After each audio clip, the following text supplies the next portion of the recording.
we're talking about a journey, I should probably start at the real beginning as opposed to the official beginning.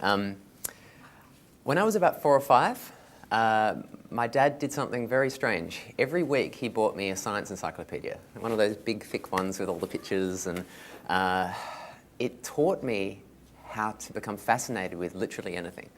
So I would learn about atoms, I would learn about biology, chemistry, physics, about magic, about absolutely everything. And every week I would just trawl through this encyclopedia to the point where I was ready for the next one. And that sparked into me this attitude of asking questions, asking why. Why does a bird fly? Why is the sky blue? What if this? What if that? How does this happen? I just constantly was asking my dad questions, and maybe he was buying those encyclopedias to shut me up. Maybe that's what he was doing. But I discovered genetics, as in the biology of cells and how we are made up. And when I discovered that, it absolutely fascinated me.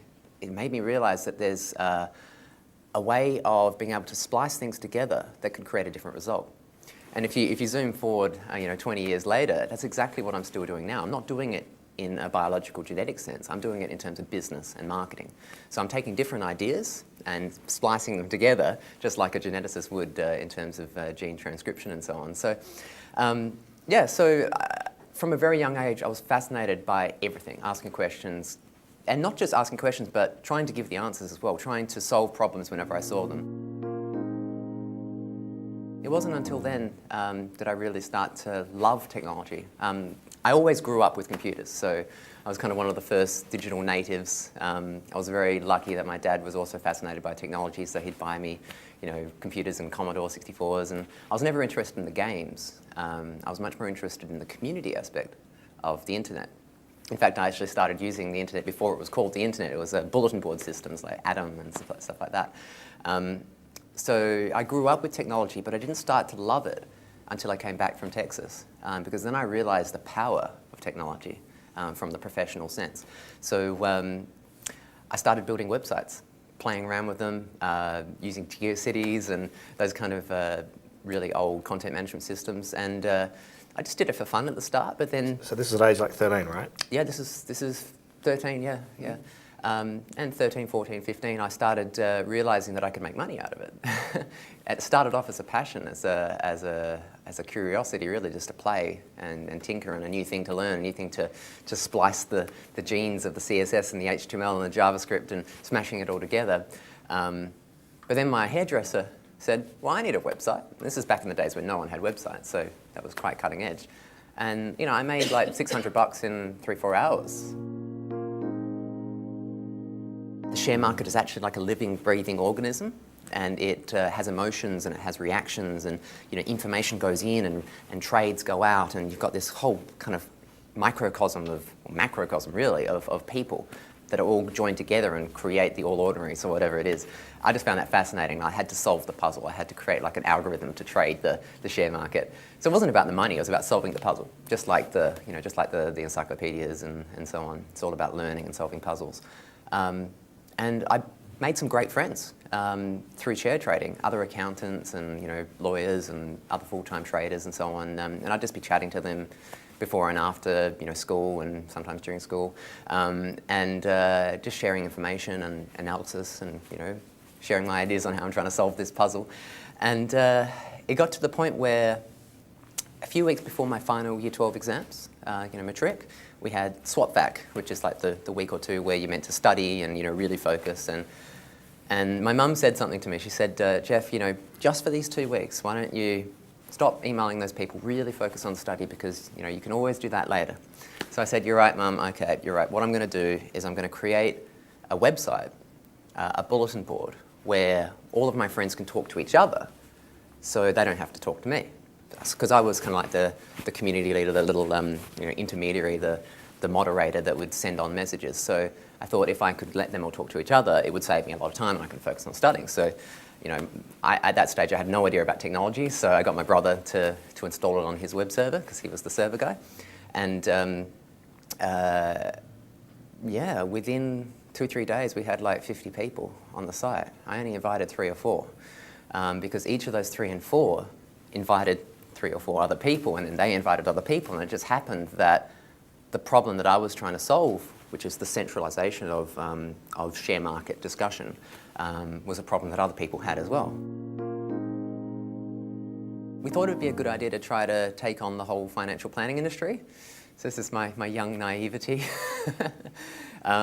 But strangely, we did it in a way that actually hit the nail on the head. What we did was we targeted very high net worth investors who didn't really need a financial planner. They were smarter than their financial planner, really. They had a better understanding of their risk profile, their goals, their portfolio, and they just wanted access to some high-risk managed funds, some highly leveraged investment opportunities that usually only very special financial planners have access to anyway. So people in Adelaide would have to fly over to Sydney or Melbourne to have access to these managed funds, which, you know, for someone whose time is very precious, that's a you know, big bother. It sounds like a puzzle, right?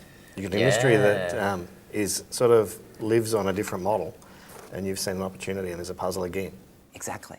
It was a new puzzle, and this puzzle was bigger and more puzzling than any other puzzle I'd ever seen before, because it was so deeply entrenched. And it was so old school. I mean, it still is old school. It still hasn't changed since we tried to disrupt it. When was it, 5 years ago or so? So what we essentially tried to do was automate that whole process, digitize and provide managed funds as a bit like software as a service, but managed funds as a service. So they wouldn't need to actually visit the financial planner 3 or 4 times to go through these questionnaires and fill in these forms and just all that crap that, you know, really is irrelevant. For our investors, they just filled in some very basic information, and all the forms were automatically filled in, all the risk profiles were automatically filled in. We had optical character recognition and, you know, all this fancy technology that just took the Macquarie forms and just put the details all in there and ticked the right boxes and made it so much simpler than what the banks and the managed funds, you know, imposed on the people. So it was actually easier and quicker than seeing a managed financial planner, and cheaper as well. So everything was fantastic. We created the technology. It only cost us $2,000-3,000, and, you know, that's the message I send out there to banks and so on. Is if we can do it with just a bunch of, you know, 3 people over two grand and about 30 hours of time, what excuse do you have if you've got millions of budget? You know, it's not that hard. What was hard though is the fact that we were disrupting a very, very, very tightly ingrained industry, and one that we didn't really have much control over. We had to play by the rules of, you know, the Australian Financial Service Licence and ASIC and so on. So although we were definitely within the rules and everything, we couldn't control the macro environment, the government. So this was a bit of a shock one morning where I got a phone call from the financial planner, and he said, "No, we have to shut down New Method. We can't do New Method anymore." It's like, what? Where did that come from? Why? And he said the government put in a new law saying that any investments over $1 million, you need to physically cite a passport. You need to actually see the person's face and get the financial planner to, you know, identify them and sign off and that kind of thing, as an anti-money laundering. Yeah. So basically that turned our business model on its head and smacked it, because how can you automate things if you have to? You know, the whole principle of New Method was you didn't have to visit your financial planner, so that people in rural areas could get access to the managed funds, or people in Adelaide could go get access to ones that are only available in Sydney. So the funny thing is, the reason why I say it was bad luck and also good luck is because 2 weeks later, the global financial crisis hit. And although our investors would have been completely fine because it was all capital guaranteed and, you know, the investments are still going well today, emotionally, that would have shook me to the core to be worried about, because, I mean, this wasn't just a small blip. This was, you know, a 40%, 30% drop in 1 or 2 days. So, you know, in some ways it was kind of a blessing in disguise. It also kind of marked the beginning of a little bit of a mental breakdown. One which I really needed to have, you maybe call it a midlife crisis, but I don't know, how old was I? 22, I think, around that time. I didn't have much of a childhood. I didn't have a normal childhood. I had a fantastic childhood, don't get me wrong, but my childhood was learning, reading, playing, investigating. Very much studious, but not in the normal sense. I wasn't studious because I wanted to get top marks. I was studious because I loved it. because I just, like, this was more fun than playing games. This was more fun than, playing in the mud. Like, my idea of the ultimate thrill is learning something new, and it still is. I've never changed. But because I had, at that point, I was running 5 communities, News Alerts, the media monitoring company, New Method, which luckily, was shut down. Oh, and by the way, I also started a web design agency. I forgot to mention that, in the city.